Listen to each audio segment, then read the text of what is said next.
नमस्कार दोस्तों, VK knowledge electrical में आप सभी का स्वागत है। रिवीजन वाली दोस्तों क्लासेज चल रही थी। फंडामेंटल एसी में हमने प्रीवियस क्लास में आरएमएस मान को बहुत अच्छे से पढ़ा, तात्कालिक मान और एम्पलीट्यूड भी उसमें हो गए। आज हम आगे बढ़ाएंगे औसत मान को, form factor, peak to peak values को। छोटा टॉपिक है लेकिन बड़ा काम का है। आई होप कि समझ में आएगा आपको बहुत अच्छे से। एक एक पॉइंट आप भी मेरे साथ लिखने का प्रयास करें और कंप्लीट सभी अच्छे से नोट्स आपको तैयार करने हैं। डेफिनेशन चल रही थी, डेफिनेशन को ही आगे बढ़ाएंगे। और सबसे पहले जो आज हमारे डेफिनेशन का पार्ट है तो उसमें हमारी परिभाषा है औसत मान का। ठीक है, ये औसत मान शुद्ध हिंदी का शब्द है।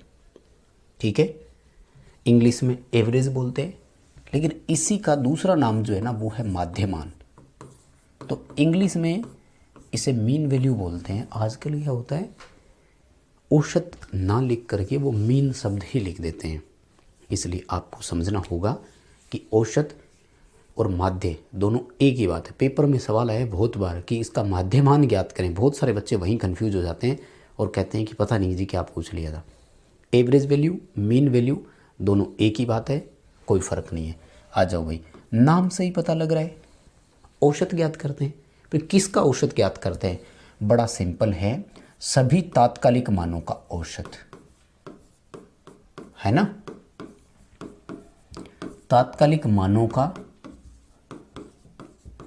औसत मान। बस पेपर में सवाल पूछा जाएगा कि एवरेज वैल्यू, हम किसकी एवरेज वैल्यू की बात कर रहे हैं। हमने ये देखा कि साइन वेव में तात्कालिक रूप से हर क्षण मान बदल रहा था, जिसे हम तत्क्षणिक या तात्कालिक मान बोल रहे थे। उन सभी मानों का अगर औसत हम निकालते हैं तो उसे मीन वैल्यू या एवरेज वैल्यू कहा जाता है। सिंपल सी बात है ना। अब देखो, प्रॉब्लम ये है कि अगर हम एक कंप्लीट साइकिल की थ्योरी पढ़ें, पॉजिटिव, नेगेटिव, समय के सापेक्ष, ये एक पूरा चक्कर है, तो इसका औसत मान पॉजिटिव आएगा, इसका औसत मान नेगेटिव आएगा। एक कंप्लीट होल साइकिल में अगर हम औसत मान की गणना करेंगे तो वो कितना आएगा? 0। लेकिन किसके सापेक्ष बात कर रहा हूँ मैं? साइन वेव के सापेक्ष।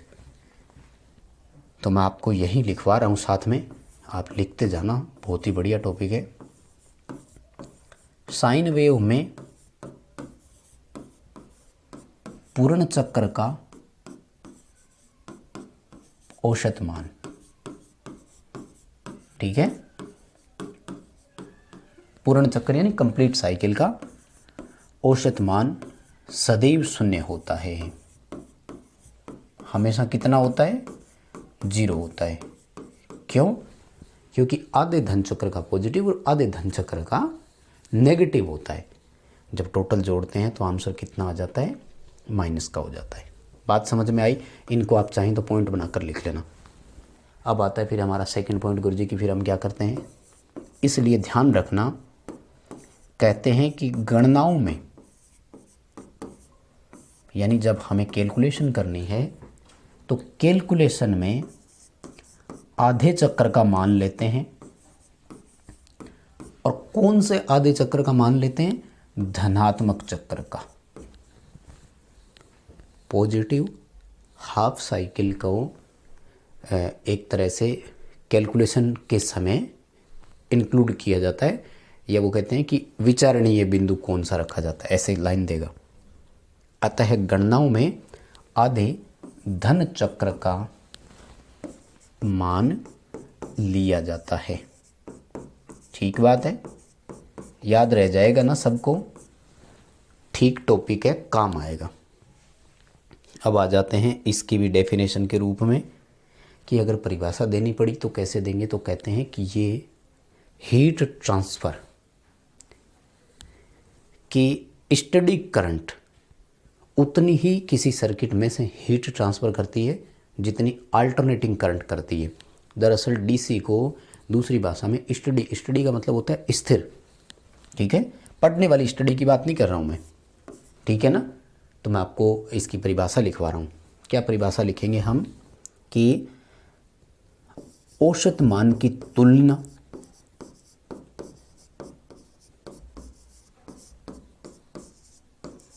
मतलब यहाँ पर मैं बोलना ये चाह रहा हूँ कि परिभाषा देने का बेस क्या रखा गया, आपसे पूछा जा सकता है ये आधार क्या है, मतलब किस बेस पर हमने डिफरेंस किया कि ये एसी है या डीसी है।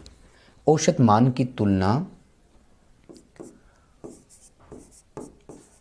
आवेश स्थानांतरण से, ठीक है, चार्ज ट्रांसफर करने से होती है। आवेश स्थानांतरण मतलब कितना चार्ज उस सर्किट में से, यानी कितना आवेश उसने स्थानांतरित कर दिया। आरएमएस मान उत्पन्न ऊष्मा के आधार पर था, ये चार्ज ट्रांसफर आवेश स्थानांतरण। औसत मान की तुलना आवेश स्थानांतरण के आधार पर किया जाता है। लाइन पूरी आप बना लेना प्लीज़। किया जाता है इस शब्द की क्या परिभाषा लिखवाएं पूरी, ठीक है, याद रह जाएगा ना सबको। औसत मान की तुलना आवेश स्थानांतरण के आधार पर की जाती है, यानी उसने कितना चार्ज जो है वो सर्किट में से ले गया, स्थिर मान और प्रत्यावर्ती मान दोनों के लिए। लेकिन एक प्रॉब्लम आएगी यहाँ पर कि वो जो हम देख रहे हैं ना गणनाओं में आधे धन चक्र वाली वैल्यू, ये केवल साइन वेव, त्रिभुजाकार वेव, औसत जब ज्ञात करेंगे अपन साटूथ का, आयताकार का, उस समय है पॉजिटिव हाफ साइकिल का। एक तरह से फुल वेव एसी रेक्टिफाइड हो तब भी ठीक है, लेकिन कहते हैं कि जब हाफ वेव एसी रेक्टिफाइड का ऑप्शन आ जाएगा तो आपको औसत मान की गणना में पूरा चक्कर शामिल करना है। तो मैं यहाँ लिखवा रहा हूँ, आप ध्यान रखना है ना। हाफ वेव एसी में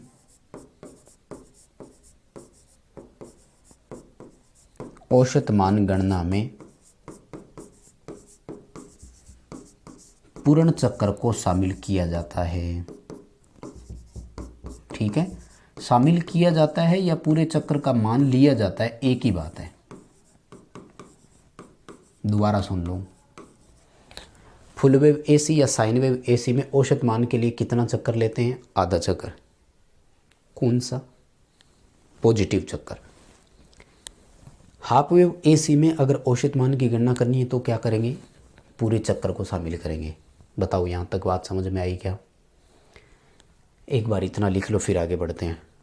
टॉपिक पूरा नहीं हुआ है, बहुत बड़ा है, लेकिन एक बार आप यहाँ तक का लिख लो फिर आगे और बढ़ते हैं। टॉपिक बढ़िया है, पॉइंट आपको लिखने हैं एक एक करके।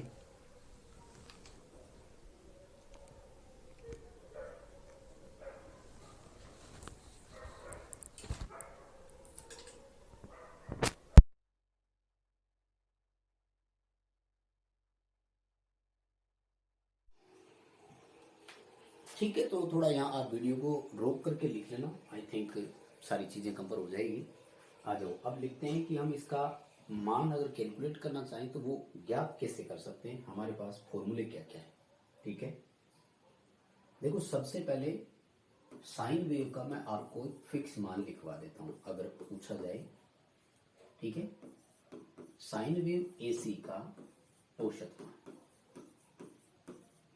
इस मामले में करंट हो या वोल्टेज कोई मायने नहीं रखेगा, दोनों के लिए सेम है। ठीक है, यानी करंट हो या वोल्टेज हो, औसत मान का फॉर्मूला दोनों के लिए सेम रहेगा या मान सेम रहेगा, और वो है 0.637। ठीक है, यानी अगर वैल्यू ज्ञात करने के लिए बोला जाए तो आप इस मान से इसे कैलकुलेट करके वैल्यू को ज्ञात कर सकते हैं। अब बात आती है कि अगर फॉर्मूला यूज करना पड़े तो कैसे याद करें। औसत मान के दो फॉर्मूले हैं। एक फॉर्मूला है शिखर मान के सापेक्ष, तो जो हमें मैक्सिमम मान दिया गया है पीक वैल्यू, उस पीक वैल्यू को 0.637 से मल्टीप्लाई कर दो। अब देखो यहाँ पीक लिखा हुआ आ जाए, मैक्सिमम लिखा हुआ आ जाए, यानी अधिकतम उच्चतम इस तरह की वैल्यू लिखी हुई आ जाए तो आप ज़्यादा सोचना मत, है ना। थोड़ी सी ब्राइटनेस का मुझे लगता है इश्यू हो रहा है, अब ज़्यादा सही है ना। तो वो कोई बात नहीं, पीक मैक्सिमम दोनों में से कुछ भी लिखा हुआ जाए। और तरीका है, वो है जब फॉर्म फैक्टर का मान दिया हुआ हो औसत मान का, तो इसके लिए होता है कि ये आरएमएस मान और फॉर्म फैक्टर का अनुपात है। ठीक है, हालांकि साइन वेव एसी में तो इससे गणना आप कितनी वैल्यू दे दे करने की जरूरत ही नहीं पड़ेगी। कैसे? आरएमएस मान 0.707 आएगा और form factor sine wave AC का 1.11 है। इसको जब आप हल करके लिखेंगे तो 0.637 ही उत्तर निकल कर आएगा, चाहे कितनी वैल्यू क्यों ना हो। आरएमएस मान जैसे आपको 100 वोल्ट दे दिया हो तो फिर फॉर्म फैक्टर 111 अपने आप हो जाएगा। तो फिर वही बात, 100 में 111 का भाग दो, है ना, सॉरी उसी रेशियो में बढ़ जाएगा जो भी है। जैसे आरएमएस मान 707 आ रहा है तो ये 111 हो जाएगा। वैल्यू के लिए एक पॉइंट हट जाएगा, वो समझ जाओ आप किस तरह से। पीक मान देकर के आरएमएस और फॉर्म फैक्टर आप निकालेंगे, उसको फाइनल हल करेंगे तो उत्तर हमेशा 0.637 आएगा। सो उसमें फिर ज्यादा सोचने की जरूरत आएगी। दो मान याद रख लेना। औसत मान कैसे ज्ञात करते हैं? ये दो फॉर्मूले हैं। साइन वेव एसी का औसत मान है कितना, ये डायरेक्ट हमसे पूछा जा सकता है। इसके अलावा एक और है जिसे अपन कैलकुलेटिव फॉर्मूला बोल सकते हैं, है ना। ये कलर से दिखेगा क्या? पहले देख लो थोड़ा सा। नहीं,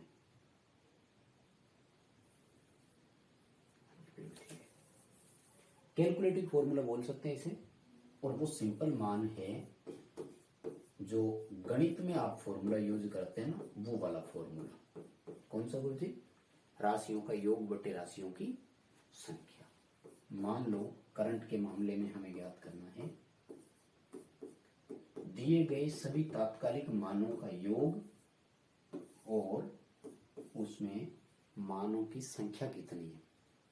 जैसे आपको तात्कालिक मान 5 दिए तो उन पांचों को जोड़ेंगे और उसमें 5 का भाग दे देंगे तो उत्तर आ जाएगा। ये भी एक औसत मान ज्ञात करने का तरीका है। इस तरीके से वैल्यू जब भी ज्ञात करें तो फिर पॉजिटिव हाफ साइकिल का ही ज्ञात करें, ये ध्यान रखना, क्योंकि पूरे चक्कर का निकालेंगे तो उत्तर 0 हो जाएगा। फिर 0 का तो वैसे कोई मतलब नहीं रहा। ठीक है, तो एक बार आप यहां तक का लिख लो फटाफट से।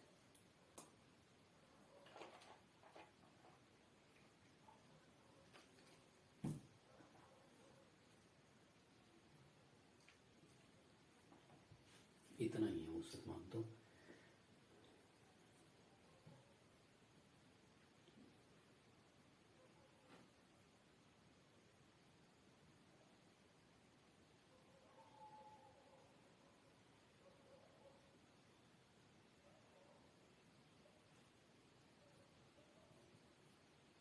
चलो मैं आपसे रिक्वेस्ट करूंगा कि आप वीडियो को यहाँ रोकें और फिर लिखें, ताकि थोड़ी सी समय की बचत अपनी हो जाए, सबकी मतलब, है ना।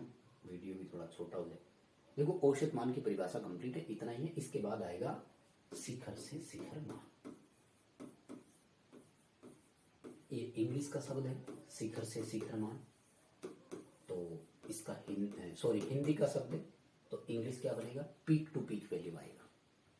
और बड़ा सिंपल सा है, एक पीक से दूसरे पीक की ओर जाना, है ना। मान लीजिए ये समीकरण है पॉजिटिव नेगेटिव की, और यूं समझ लो कि ये साइन वेव है। तो इस मान को यहां से अगर नजरिए से देखें तो मैक्सिमम आ रहा है, तो ये पॉजिटिव का मैक्सिमम है। और यहां से लेकर के अगर यहां तक देखें तो ये नेगेटिव का मैक्सिमम है। तो इस पॉजिटिव से लेकर के इस नेगेटिव तक, यहां तक का जो पूरा टोटल मान है, उसे शिखर से शिखर का नाम से पता लग रहा है, एक शिखर से दूसरे शिखर की ओर जाना। यानी सिंपल परिवर्तन है कि शिखर मान का दोगुना। दरअसल शिखर मान पॉजिटिव डायरेक्शन हो या नेगेटिव डायरेक्शन हो, दोनों साइड में एक जितना जाएगा। ऐसा नहीं है कि पॉजिटिव में पीक वैल्यू 10 एम्पियर जा रही है तो नेगेटिव में 6 एम्पियर तक की जाएगी, दोनों साइड बराबर रहता है। तो इसकी ज्ञात करने के अलग अलग तरीके होते हैं। पहले इसकी परिभाषा लिखवा देता हूं। क्या लिखेंगे? धन शिखर मान से या धनात्मक दिशा में शिखर मान से, चलो पूरा लिखाता हूं, ठीक है। धन दिशा में शिखर मान से दिशा तक शिखर मान को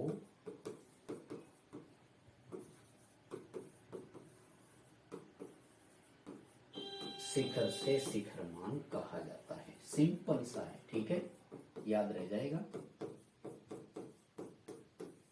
यानी एक साइड पॉजिटिव पीक से नेगेटिव पीक तक, या यूं कहें कि एक मैक्सिमम से दूसरे मैक्सिमम तक। और क्या याद रखना है इसका? याद रखना है कि यह शिखर मान का दोगुना होता है। यानी किसी एक तरफ का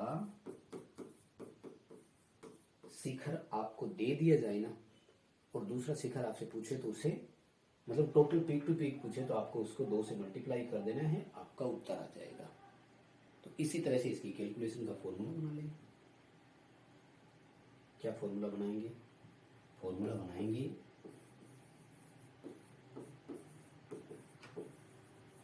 पीक टू पीक वैल्यू बराबर 2 इंटू पीक। ठीक है, पीक की जगह वो मैक्सिमम लिखा हुआ आ जाए उसमें कोई फर्क नहीं पड़ेगा, बस इसका इतना सही है, फटाफट से लिख लो इसको। हो गया, डायग्राम बनाने की जरूरत नहीं है। 1, 2 और 3, बस पीक टू पीक में आपको 3 लाइनें लिखनी है, आपका टॉपिक कवर।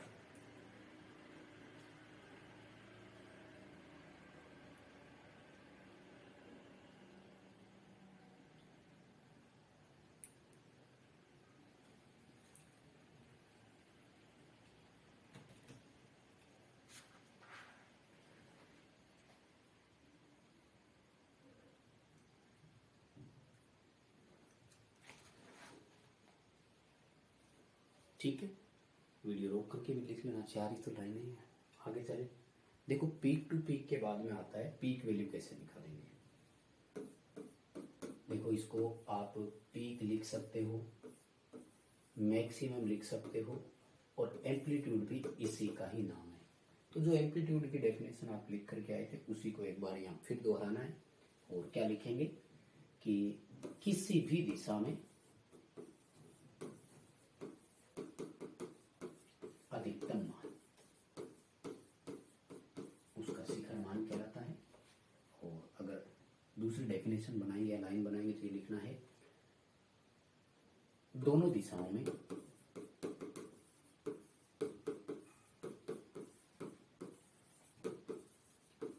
शिखर मान समान होता है। ठीक है, बस 2 ही लाइनें लिखनी है और कुछ नहीं लिखना। और वैसे लिखो तो ठीक है कि पीक टू पीक का आधा होता है, वो कोई बात नहीं है, लाइनें बनाते जाओ जितनी बनाओ। इसका कोई मान या वैल्यू नहीं लिखाऊंगा मैं आपको। क्यों नहीं लिखूंगा? क्योंकि हम इसी के साथ टाइटल बदल रहे हैं और उसका नाम है पीक फैक्टर। ये बहुत इंपॉर्टेंट है भाई। पीक को हिंदी में शिखर बोलते हैं और गुणक को बोलते हैं घटक, तो इसे शिखर घटक कहा जाता है।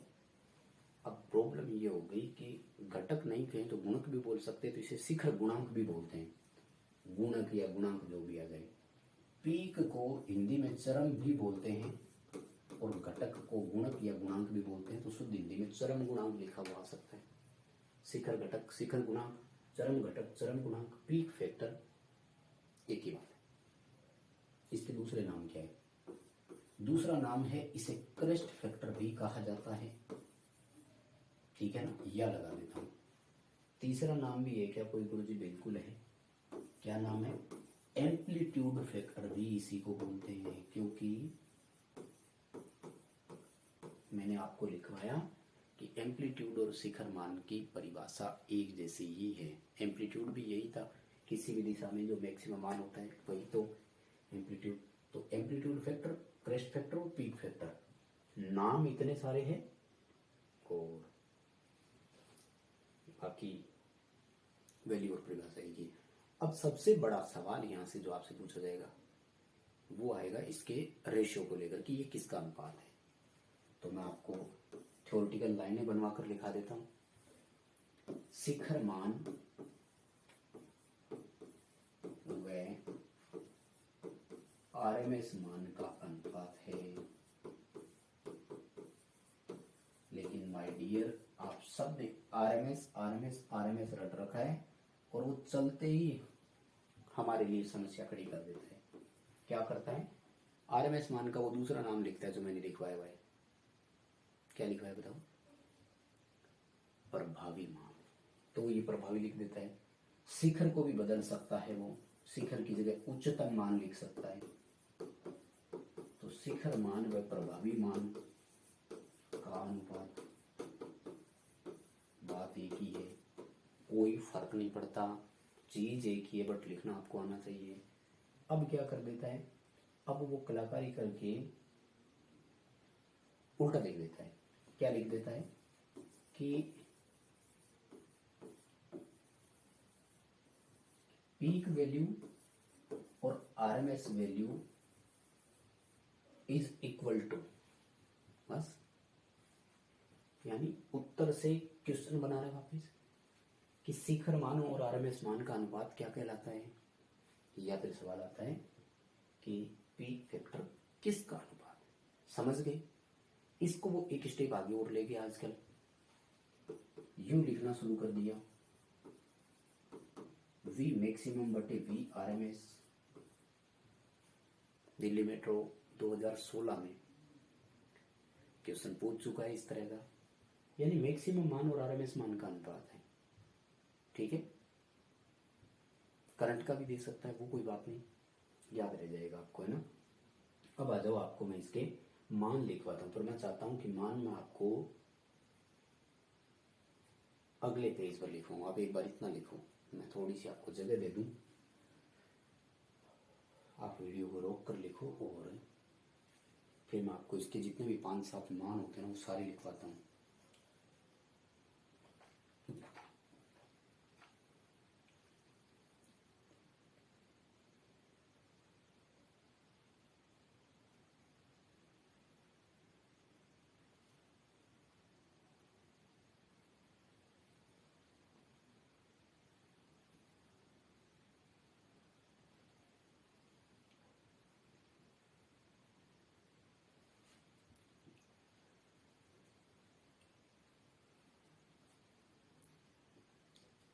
रोक कर लिख लीजिएगा, ठीक बात है।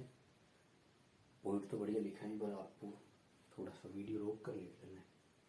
टॉपिक छोटे छोटे हैं ना, लेकिन नहीं करते, बहुत ज़्यादा हो जाते हैं। अब आपको कोई फिक्स मान लिखवाता हूँ जो याद रखने हैं। सबसे पहला है साइन वेव एसी, ठीक है। उसके बाद है त्रिभुजाकार एसी या त्रिभुजाकार वेव एसी, कोई फर्क नहीं पड़ेगा। उसके बाद में है हाफ वेव एसी या हाफ वेव रेक्टिफाइड, ठीक है। अब कोई आपको कंफ्यूज करे पेपर में और फुल वेव एसी भी दे दे, बहुत सारे बच्चों की समस्याएं हो जाती है ना कि गुरुजी इसने तो बदल दिया, अब क्या करूं। देखो, साइन वेव एसी का मान √2 होता है। साइन वेव एसी में पीक फैक्टर का मान बता रहा हूं, ठीक है ना, विभिन्न वेव में पीक फैक्टर का मान। त्रिभुजाकार एसी में √3 होता है। हाफ वेव एसी में 2, फुल वेव एसी का बिल्कुल साइन वेव के जैसा यानी √2। बताओ बात समझ में आई क्या? अब इनकी वैल्यू को पूरा लिख लो। √2 ना हो तो √2 का मतलब कितना होता है? 1.414। बात तो एक ही है। √3 ना हो तो इसका मान कितना होता है? 1.732। 2 को हल करने की जरूरत नहीं है, √2 को फिर हल करने की जरूरत नहीं है। बताओ यहां तक बात समझ में आ गई क्या? किसी को कोई समस्या है क्या? नहीं। तो इस मान से ही आपको बाकी सारे मान कैलकुलेट करने हैं। बताओ समझ में आया क्या? फॉर्मूले लिखवा देता हूं इसके, क्या क्या फॉर्मूले बनेंगे, कैसे कैसे बनेंगे। देखो, सबसे पहला यहां से लिखवा रहा हूं तो यूज कर लेंगे, 4 इधर लिख लेंगे, 2-4 इधर लिख लेंगे। अगर कोई आपसे कहे कि शिखर मान की गणना करो, तो एक तरीका आरएमएस दिया हुआ हो तब क्या करना है, ठीक है। सॉरी, आरएमएस दिया हुआ हो तब क्या करना है, उस आरएमएस मान को 1.414 से मल्टीप्लाई कर देना। साइन वेव की बता रहा हूँ। त्रिभुजाकार वेव है तो 1.732 से कर देना। दे सकता है पेपर वाला, कोई भरोसा नहीं है कि त्रिभुजाकार एसी का आरएमएस मान 10 वोल्ट है, तो बताइए इसका शिखर मान कितना है? 17.32 हो जाएगा। साइन वेव एसी का कितना है? 14.14 हो जाएगा। हाफ वेव का कितना है? 2 से गुना कर दो, 2 गुना हो जाएगा। समझ गए ना? यानी करना क्या है कि उस दिए गए मान को पीक फैक्टर की जो वैल्यू है उससे मल्टीप्लाई करना है। सिंपल फंडा है। कितने ही सूत्र बनाओ बन सकते हैं। त्रिभुजाकार एसी के लिए आरएमएस इंटू 1.732, ठीक है। हाफ वेव के लिए सीधा 2 से मल्टीप्लाई कर देना तो भी आ जाएगा, है ना। तो ये याद रख लोगे। अब आता है कि कई बार गुरुजी वही जैसे मैंने उसमें आरएमएस मान में बताया कि कैलकुलेशन बड़ी टफ हो जाती है। तो जब कैलकुलेशन टफ हो तब थोड़ा आपको ये समझना होता है कि कौन सा फॉर्मूला लगाऊं, है ना। कई दफा आरएमएस मान ऐसा दे देता है कि उसको 1.414 से गुणा करना थोड़ा मुश्किल होता है, तो उसमें 0.707 का भाग देते हैं, उत्तर जल्दी आ जाता है। तो फिर आप भाग देकर भी हेल्प कर सकते हो। यानी आरएमएस मान को 1.414 से गुणा कर दो या फिर जो आरएमएस मान है उसका भाग दे दो। अब जैसे त्रिभुजाकार का मान लो ज्ञात करें, तो त्रिभुजाकार का जो आरएमएस दिया हुआ है उसमें 0.577 का भाग देना है, जो मैंने आरएमएस मान में आपको लिखवाया था। इसमें अगर करोगे तो फिर उसी वैल्यू के हिसाब से भाग देना है।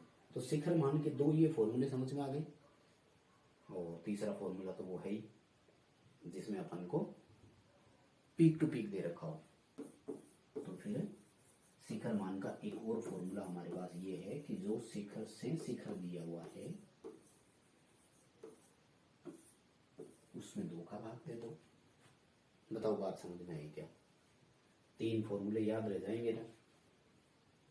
एक याद कर लो कोई फर्क नहीं पड़ेगा, सॉरी, लेकिन ये याद करने के लिए नहीं, कैलकुलेशन के लिए बता रहा हूं मैं। जैसे देखो मैं एक एग्जांपल देता हूं। साइन, हालांकि मैं इसके न्यूमेरिकल आपको करवाऊंगा तो समझ में आ जाएगा। साइन वेव एसी में आरएमएस मान 100√2 है। बताइए इसका मैक्सिमम मान कितना है? तो अब इसमें अगर अपन कैलकुलेशन के हिसाब से देखें तो भाग देना तो आसान नहीं है ना।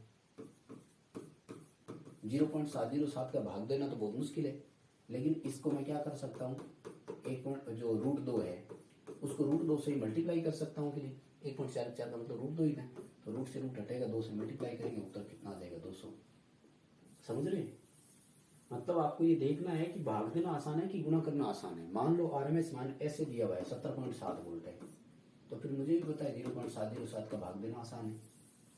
तरीका लगाना है आपको जो भी। एक बार इतना लिखो, एक ही पॉइंट और बच गया कि इस पीक फैक्टर का यूज कहाँ किया जाता है। जल्दी करोगे।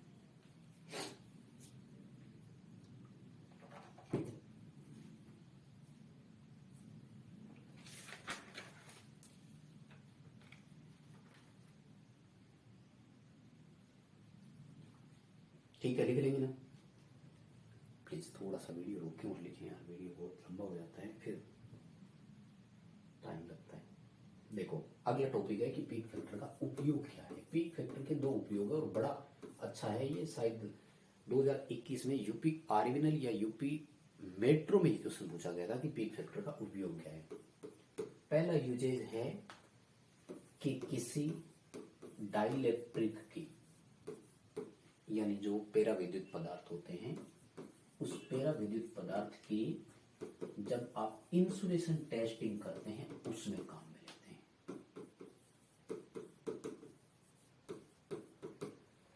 मतलब ये कोई मान लो चालक तार है, इसके ऊपर मैंने इंसुलेशन लगाया हुआ है, तो अपन जानते हैं इंसुलेशन जो है वो वोल्टेज के आधार पर लिया जाता है। इंसुलेशन की मोटाई का निर्धारण किस आधार पर करते हैं? वोल्टेज के आधार पर करते हैं। अब मैं ये देखना चाह रहा हूं कि ये कितने वोल्ट तक साइन कर जाएगा, तो इसको पीक वैल्यू देंगे, ना कि ऑपरेटिव वोल्टेज। प्रचालन वोल्टेज जो होती है वो नहीं होता। दरअसल हमें विद्युत झटका पीक वोल्टेज का लगता है। कैपेसिटर की रेटिंग पीक वोल्टेज से अपन डिसाइड करते हैं। तो यहां भी क्या करते हैं कि जो भी हमारा इंसुलेटिंग मटेरियल है वो क्या कैपेबल है वो वोल्टेज साइन करने के लिए, तो उसे पीक वैल्यू दी जाती है। और दूसरा कहते हैं कि जो आयरन लॉस याद करते हैं ना किसी सर्किट में, ट्रांसफार्मर वगैरह में, उस समय भी काम में लेते हैं। आयरन लॉस कहते हैं कि मैक्सिमम फ्लक्स डेंसिटी, तो पीक वैल्यू से ही तो निकलेगा। अधिकतम वोल्टेज अधिकतम फ्लक्स घनत्व है। ट्रांसफार्मर में देखो ना, फाइव मैक्सिमम लेते हैं तो फिर वोल्टेज भी मैक्सिमम लेंगे। मैक्सिमम बोलें तो पीक वैल्यू यानी पीक फैक्टर लेंगे। तो 2 पॉइंट आपको याद रखने हैं। आयरन लॉस की कैलकुलेशन के दौरान पीक वैल्यू का बहुत महत्व है। इंसुलेटर की डाइलेक्ट्रिक स्ट्रेंथ या किसी पैरा विद्युत पदार्थ की इंसुलेशन टेस्टिंग में जरूरी होता है। फटाफट लिखो भाई, इतना ही है, हो गया। ठीक है, फिर आगे चलते हैं, बस और कुछ भी नहीं है, बहुत ही सिंपल सा टॉपिक है।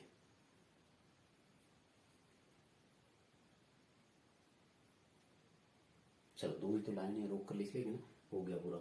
अब पढ़ेंगे गुरुजी फॉर्म फैक्टर। ये बहुत ही बढ़िया टॉपिक है भाई, इसको आराम से लिख लेना। देखो फॉर्म, वही बात, फॉर्म को हिंदी में रूप भी बोलते हैं, फॉर्म को हिंदी में आकृति भी बोलते हैं। गुणक को, फैक्टर को गुणक भी बोल सकते हैं और घटक भी बोल सकते हैं। तो ये इसके दूसरे नाम है। पेपर में कैसे आ जाए कोई मतलब पता नहीं है पहले से, इसलिए मैं आपसे रिक्वेस्ट करता हूँ कि हमेशा इंग्लिश वाले कुछ याद कर लिया करो। बट कई बच्चे ऐसे होते हैं कि एक शब्द बोलते ही कहते हैं कि गुरुजी आप तो सारा इंग्लिश में पढ़ा रहे हो। बहुत जरूरी है। फॉर्म फैक्टर याद करते ही आपकी पूरी, मैं कह रहा हूँ, टेंशन खत्म हो गई। रूप गुणक याद रखना है कि आकृति याद रखना है, ठीक है। और इसमें क्या आता है, बहुत इंपॉर्टेंट है, याद रखना, वेरी वेरी इंपॉर्टेंट है। आरएमएस मान यानी प्रभावी मान और माध्य मान का अनुपात है। बहुत ही इंपॉर्टेंट बात लिख देना। अब ये दोनों ही शब्द कई बच्चों के लिए नए होते हैं। प्रभावी मान आरएमएस मान को ही बोलते हैं और माध्य मान औसत मान को ही बोलते हैं। यानी आरएमएस मान और औसत मान का अनुपात फॉर्म फैक्टर कहलाता है। बहुत बढ़िया है, पेपर में पूछा जा चुका है, उल्टा फॉर्मूले के रूप में आ जाता है। तो आरएमएस बटे एवरेज, ये नहीं लिखा हो तो हिंदी में, सॉरी इंग्लिश में दूसरा नाम इनका इफेक्टिव वैल्यू बटे मीन वैल्यू। मेरे दोस्त, मेरी तरफ से कुछ नहीं छोड़ रहा हूं, समझना आपको यार, एक चीज को 5 बार पढ़ना है। ये भी ऑप्शन में आ सकता है, ये भी ऑप्शन में आ सकता है, और उसके बाद पेपर में आ चुका है आई आरएमएस बटे आई एवरेज। करंट किसी के वोल्टेज भी तो लिख सकता है, तो कोई इश्यू नहीं है किसी को। आई थिंक दोनों बातें समझ में आ गई। या तो ये पूछेगा फॉर्म फैक्टर किसका अनुपात है, या इसका अनुपात क्या कहलाता है, याद रह जाएगा ना सबको। अब आ जाओ, इसके मान लिखवाता हूँ। 2-3 अलग अलग वेव का याद रखना भाई। Sine wave, square wave, triangle wave. किसका लिखवा रहा हूं, ट्राइएंगल यानी त्रिभुजाकार वेव, और उसके बाद में गुरुजी हाफ वेव। कम से कम 4 याद रखनी है, बताओ याद रह जाएगी क्या। चारों ही बहुत इंपॉर्टेंट है, और एक एक करके अगर आप याद रख सकें तो मुझे लगता है ज्यादा सही रहेगा। साइन वेव का फॉर्म फैक्टर 1.11, त्रिभुजाकार का 1.15, वर्गाकार वेव का इकाई, हाफ वेव का 1.57। बताओ पॉइंट समझ में आया क्या। इसी लाइन से एक पेपर में सवाल पूछ लिया जाता है बहुत दफा कि कौन सी वेव है जिसमें आरएमएस मान और औसत मान बराबर होते हैं, ठीक है ना। तो वर्गाकार वेव एक ऐसी वेव है जिसमें आरएमएस मान बराबर औसत मान होता है, ठीक है। आरएमएस मान बराबर औसत मान होता है, इसलिए इसका फॉर्म फैक्टर इकाई आता है। बताओ बात समझ में आई क्या। आ गई तो फॉर्म फैक्टर का उपयोग लिखा देता हूं। फॉर्म फैक्टर का एक ही उपयोग है और कोई उपयोग नहीं है। क्या उपयोग है औसत मान से जब आपको बीजगणितीय आरएमएस मान ज्ञात करना हो, ठीक है ना, तब काम में लेते हैं। जैसे एग्जांपल दे रहा हूं, ट्रांसफॉर्मर में हमने क्या किया कि औसत ईएमएफ देख लिया यार, 5 मैक्सिमम फ्रीक्वेंसी और टर्न के समानुपाती होता है। लेकिन गणनाओं में तो औसत नहीं आरएमएस लेते हैं ना, तो आरएमएस मान ज्ञात करने के लिए क्या करते हैं, फिर एवरेज मान को फॉर्म फैक्टर से मल्टीप्लाई करते हैं। और उस समय देखते हैं कि ये फिर वेव कौन सी है। बताओ बात समझ में आई क्या? किसी को कोई समस्या नहीं है, फटाफट से लिख लो, पूरा पेज फिनिश कर देना। इस टॉपिक को यही रोकेंगे भाई।